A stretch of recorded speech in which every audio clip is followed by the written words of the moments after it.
Fly me to the moon, let me play among the stars. Let me see what spring is like on Jupiter and Mars. In other words, Assalamualaikum warahmatullahi wabarakatuh. Perkenalkan, nama saya Anggita Cahyani Pramisti. Saya merupakan bagian dari kelompok yang terdiri atas nama Rafiq dan Anisatul Hikmah. Pada kelompok kami membahas alternatif penyelesaian sengketa terkait negosiasi. Di sini saya akan menjelaskan mengenai pengertian negosiasi terlebih dahulu. Dalam PPT kami memaparkan beberapa pengertian negosiasi. Yang pertama menurut bahasa, yang kedua menurut para ahli, dan yang terakhir menurut Undang-Undang Nomor 30 Tahun 99. Untuk yang pertama, pengertian negosiasi sendiri secara bahasa yakni to negotiate atau to be negotiation, yang berarti merundingkan atau membicarakan suatu kondisi. Dan yang kedua, negosiasi yaitu negotiation, yang berarti suatu proses atau aktivitas antara satu pihak dengan pihak yang lain guna mencapai kesepakatan bersama. Menurut KBBI, negosiasi yaitu proses tawar-menawar antara satu pihak dengan pihak yang lain untuk memberi ataupun menerima guna mencapai kesepakatan bersama.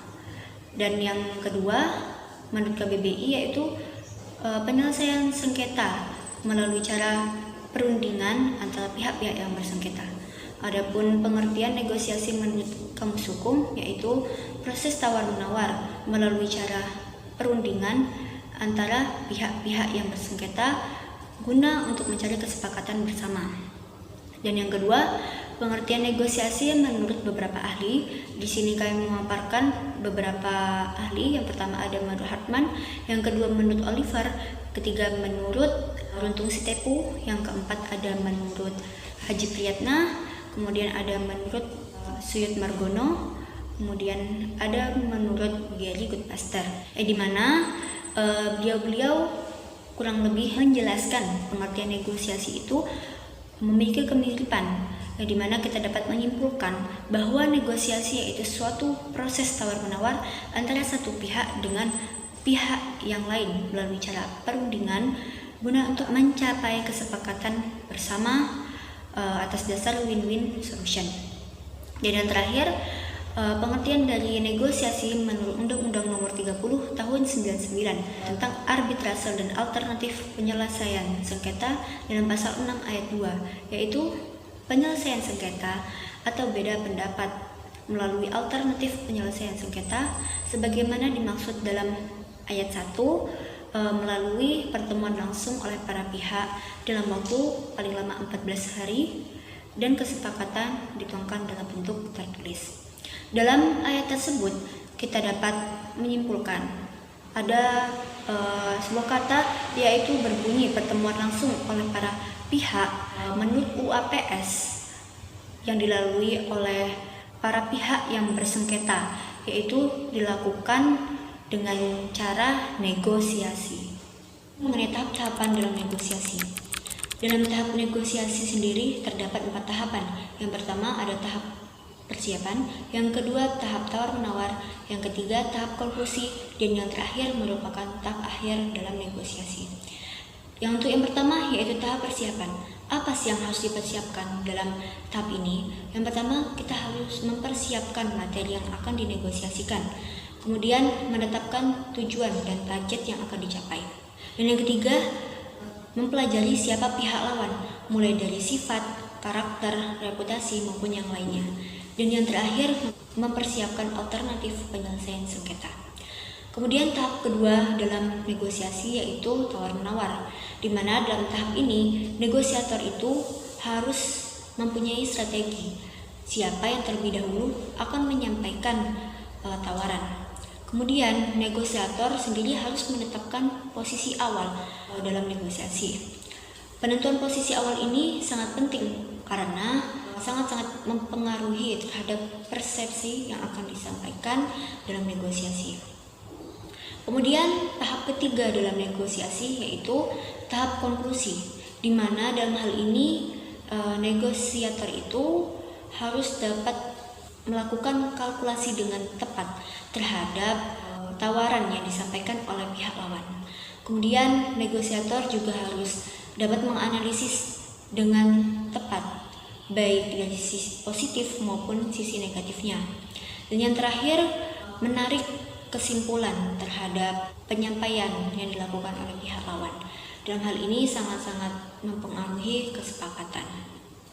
Kemudian yang harus dilakukan dalam tahap akhir negosiasi yaitu pembuatan kesepakatan. Kemudian kesepakatan yang telah dicapai dituangkan dalam bentuk kesepakatan tertulis. Kemudian kesepakatan tertulis tersebut dibawa ke pengadilan dalam jangka waktu 30 hari dimulai sejak ditandatanganinya kesepakatan tertulis tersebut. Dalam hal ini dituangkan dalam pasal 6 ayat 7 UU APS. Karakter, syarat, dan prinsip negosiasi. Adapun karakter negosiasi itu terdiri dari 6. Yang pertama ialah adanya pihak yang bersengketa. Yang kedua, adanya sengketa atau konflik. Yang ketiga, adanya cara pertukaran sesuatu baik berupa tawar-menawar maupun tukar-menukar kesepakatan. Yang keempat, adanya pertemuan langsung berhadap-hadapan antara kedua belah pihak atau yang bersengketa. Yang kelima, menyangkut hal-hal terkait yang ada di masa depan atau sesuatu yang belum terjadi. Dan yang keenam, adanya kesepakatan yang diambil oleh kedua belah pihak tanpa melibatkan pihak ketiga. Keenam yang telah saya sebutkan tadi merupakan ciri khas dari negosiasi, karena karakter itu sendiri merupakan sesuatu yang mendasari atau sesuatu yang menjadi khas, sehingga sesuatu itu bisa disebut sebagai negosiasi. Yang kedua merupakan syarat dari negosiasi. Adapun syarat dari negosiasi itu sendiri adanya iktikat baik antara kedua belah pihak tentunya, atau pihak yang bersengketa. Yang kedua, komunikasi kedua belah pihak masih berjalan dengan baik. Yang ketiga, adanya rasa saling percaya. Yang keempat, transparan. Dan yang kelima, keseimbangan kekuatan. Maksud dari syarat itu sendiri merupakan sesuatu yang perlu dan harus ada atau ditaati, sama seperti dengan halnya peraturan atau ketentuan. Jadi negosiasi itu akan ada bila terdapat kelima syarat yang telah saya sebutkan, yakni iktikat baik, komunikasi yang masih terjaga antara kedua belah pihak, rasa saling percaya, transparan baik terkait informasi maupun hal-hal yang menyangkut sengketa atau konflik dari kedua belah pihak atau yang bersangkutan, dan yang kelima, keseimbangan kekuatan antara pihak yang bersengketa. Untuk selanjutnya yaitu prinsip dari negosiasi itu sendiri. Dalam hal prinsip sama dengan arti asas, yang berarti kebenaran yang menjadi pokok dasar untuk berpikir. Jadi sama halnya seperti pondasi. Jadi prinsip dari negosiasi itu ada 6. Yang pertama ialah kepercayaan atau amanah.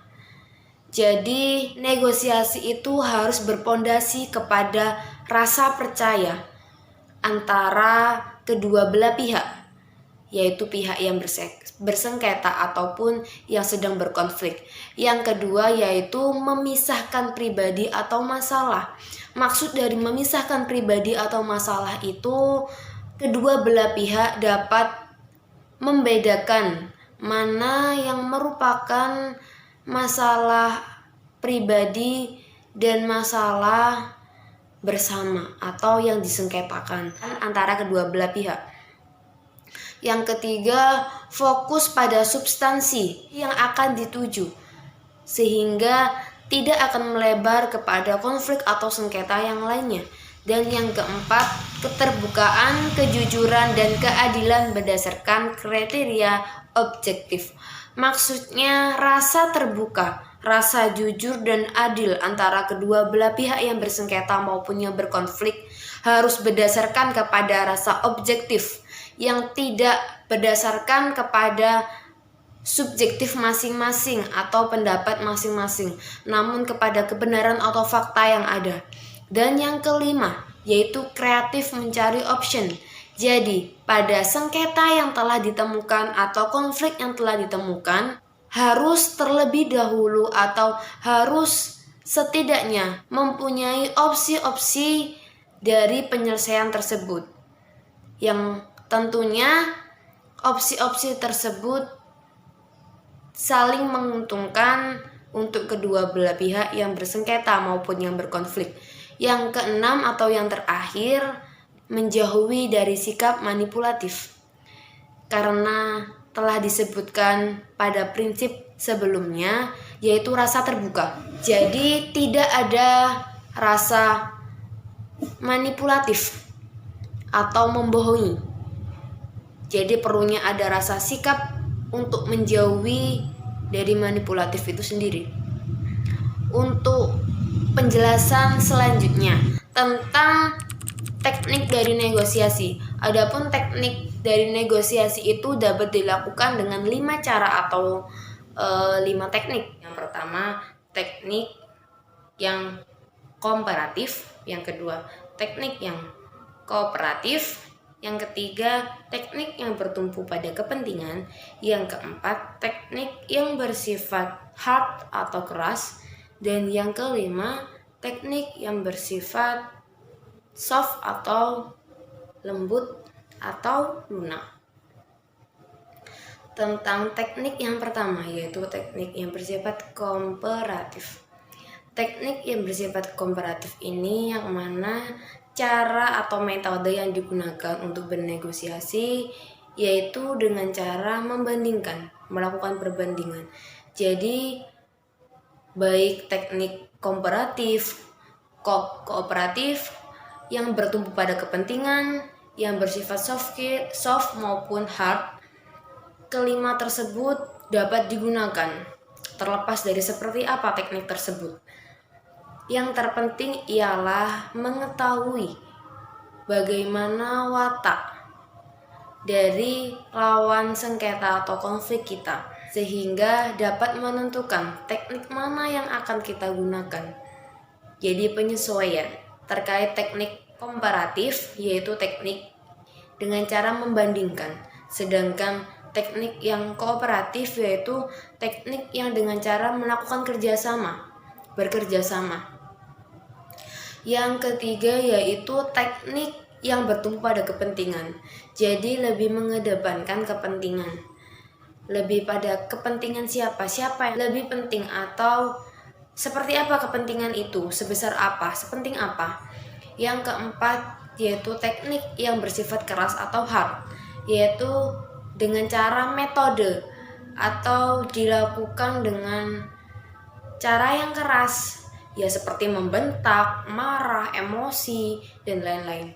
Yang kelima yaitu teknik yang bersifat lunak, yaitu cara atau metode yang digunakan itu dengan cara lemah lembut, tidak berteriak, dan dengan nada yang halus, yang dipahami, yang tidak emosional, dan lain sebagainya.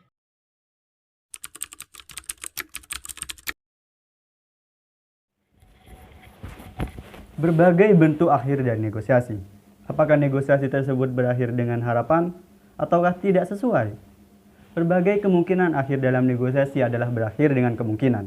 Antara lain, negosiasi berhasil, negosiasi gagal, negosiasi ditunda, negosiasi deadlock.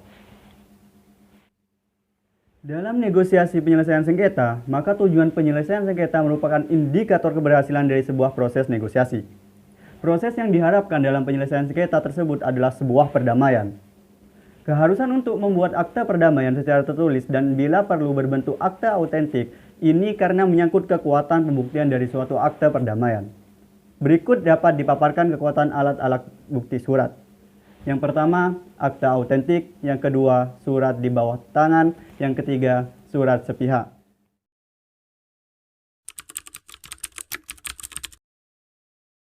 Dalam berbagai hal, tentunya akan ada kelebihan dan kekurangan.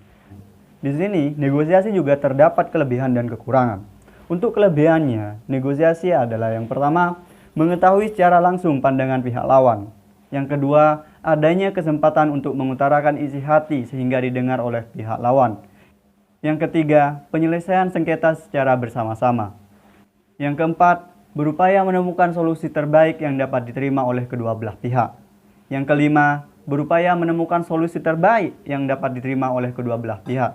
Yang keenam, tidak terikat kepada kebenaran fakta atau masalah. Untuk kekurangannya sendiri, negosiasi juga terdapat beberapa kekurangan. Yang pertama yaitu kesepakatan tidak dapat dijalankan tanpa adanya kesepakatan dari dua belah pihak. Yang kedua, sulit berjalan jika kekuatan para pihak tidak seimbang. Yang ketiga, adanya kemungkinan penundaan penyelesaian. Yang keempat, terbukanya kemungkinan tercapainya kesepakatan yang kurang menguntungkan salah satu pihak.